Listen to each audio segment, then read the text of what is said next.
Bueno, buenos días, bienvenidos a otro episodio de Desde la Caverna. Recuerden que estos episodios, la idea es salir de la caverna en la que hay solo oscuridad y contemplar grandes ideas de la mano de grandes filósofos.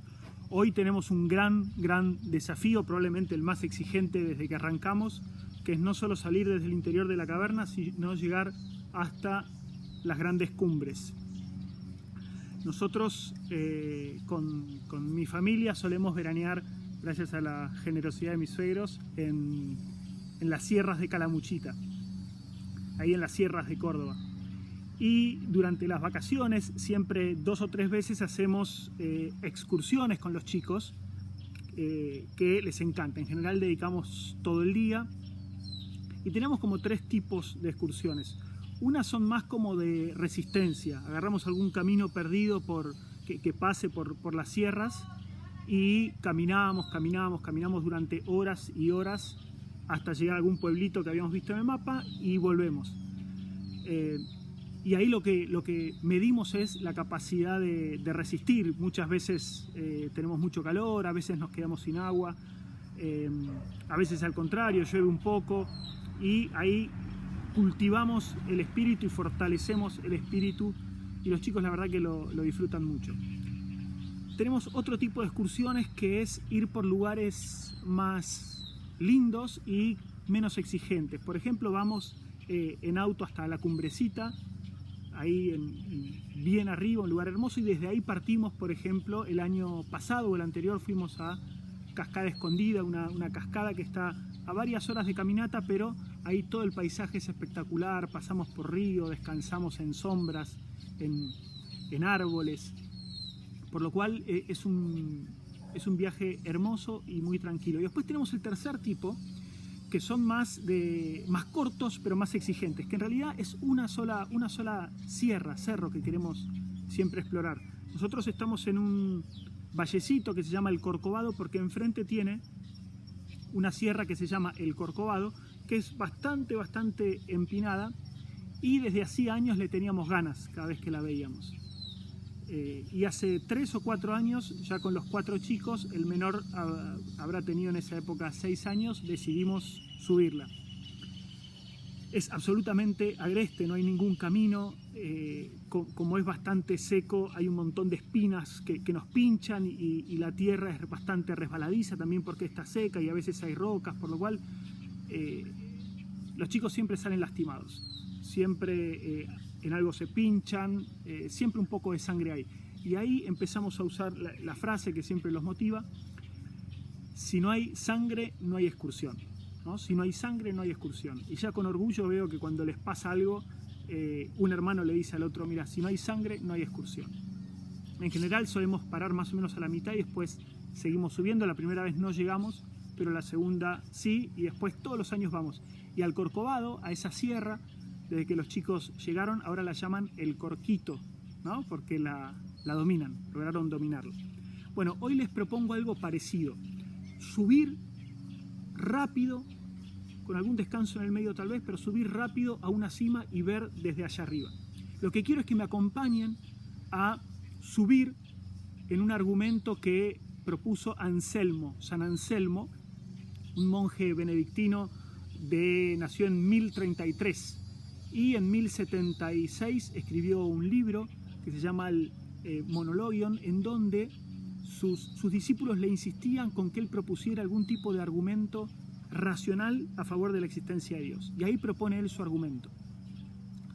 2 aclaraciones importantes. Primero, si bien el tema de Dios claramente es religioso, también es un tema claramente filosófico, y la filosofía desde siempre ha tratado de probar o refutar la existencia de Dios o de conocer los atributos, las características que tiene Dios.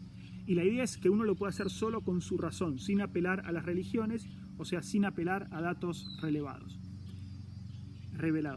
Y en segundo caso, en segundo lugar, también es importante darse cuenta que hay como 2 tipos de argumentos. Uno, en el fondo, ya lo vimos hace un tiempo. ¿Se acuerdan cuando hablamos de el interduos intellectos del que hablaba Santo Tomás? O sea, la realidad está entre 2 intelectos. El orden que hay en la realidad, que sea razón y no sea misterio, y sea también misterio, que no la podamos agotar, nos invitaba a pensar que había una inteligencia detrás.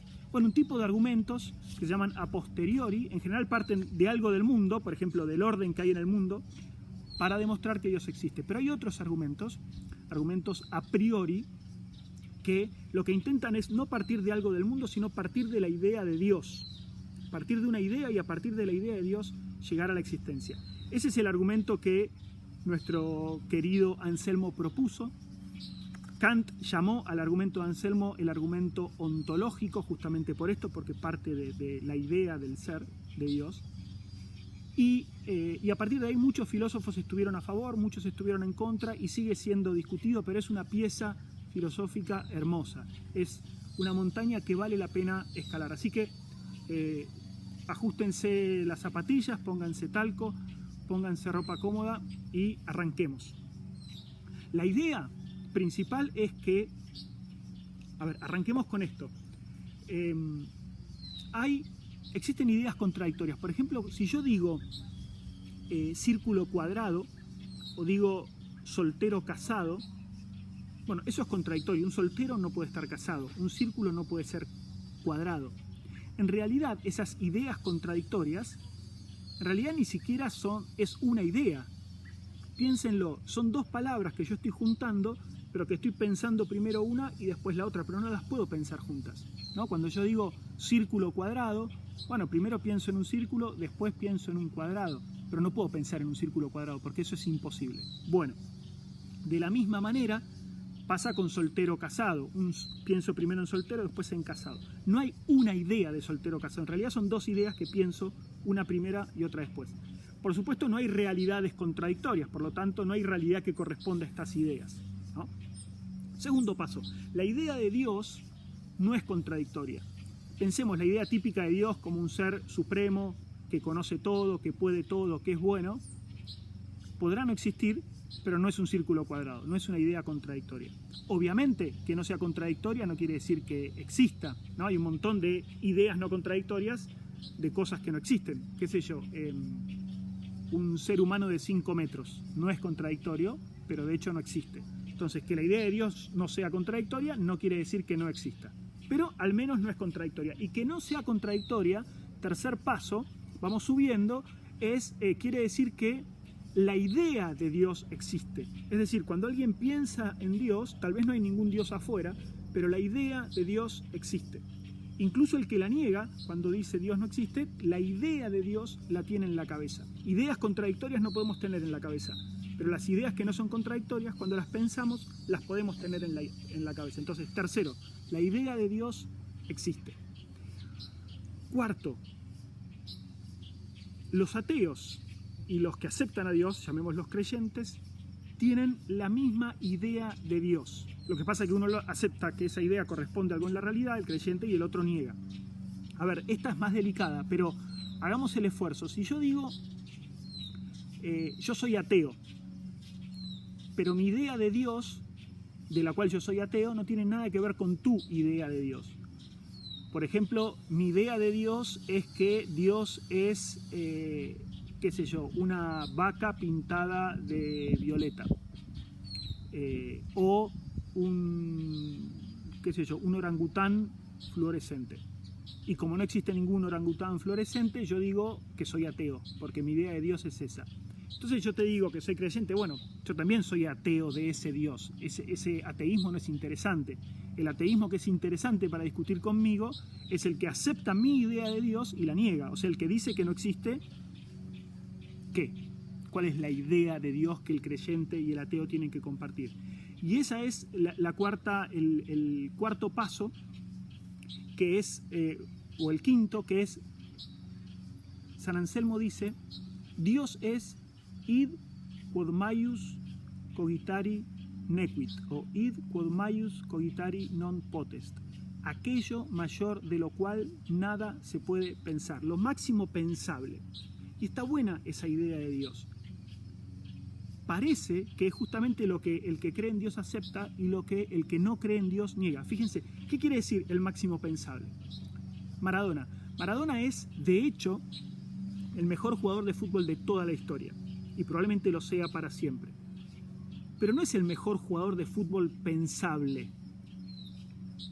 Se podría pensar en un Maradona mejor, qué sé yo, si Maradona, además de tener todo lo que tenía, hubiera tenido la misma habilidad en la pierna derecha que tenía en la izquierda, hubiera sido todavía mejor, ¿no? Por lo tanto, es el mejor de hecho, pero no es el mejor pensable. El mejor pensable es el que tiene todas las perfecciones posibles. Si uno dijera, el mejor jugador de fútbol pensable no dominaba tanto la derecha como la izquierda, se está contradiciendo. Porque está diciendo, el mejor jugador de fútbol pensable no es el mejor jugador de fútbol pensable, porque hay uno que es mejor todavía, el que, además de dominar con la zurda, domina igualmente con la derecha.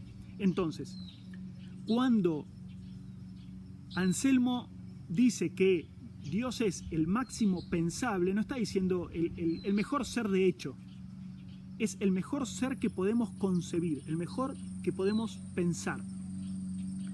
Los veo agotados. Bueno, estamos recién a la mitad de camino, pero hagamos una pausa, descansemos, tomemos un poco de agua, aflojémonos un poco los cordones de las zapatillas que tenemos que seguir subiendo. Siéntense un ratito a la sombra y mientras repasamos los pasos que vimos. Entonces, en primer lugar, dijimos que existen ideas contradictorias, que en realidad no son ideas en la mente, sino que juntamos dos palabritas, dos ideas, pero no las podemos pensar juntas, pero que la idea de Dios no es contradictoria como la de un círculo cuadrado, y que por lo tanto esa idea existe en nuestra cabeza. Eso no quiere decir que exista en la realidad, pero sí que exista en nuestra cabeza, y que cuando los ateos y creyentes discuten acerca de la existencia de Dios, tienen que tener la misma idea, porque si no, la discusión no es interesante. Y que la idea de Dios que propone San Anselmo es la de aquel mayor del cual nada puede pensarse, o si ustedes quieren, el máximo pensable. No el máximo de hecho, sino el que tiene todas las perfecciones posibles. Bien, ajustense las zapatillas que seguimos. Entonces, la idea es, Dios es el máximo pensable, y eso quiere decir que Dios tiene absolutamente todas las perfecciones posibles. Todas las perfecciones posibles. Todo lo que es bueno tenerlo, mi idea de Dios lo tiene, porque si no yo diría, bueno, Dios es el otro, no es este, ¿no? Esa es la idea que tenemos de Dios. Siguiente paso, existir es una perfección. Es mejor existir que no existir, por lo menos para las cosas buenas como pensamos que Dios es. Entonces, la existencia es una perfección.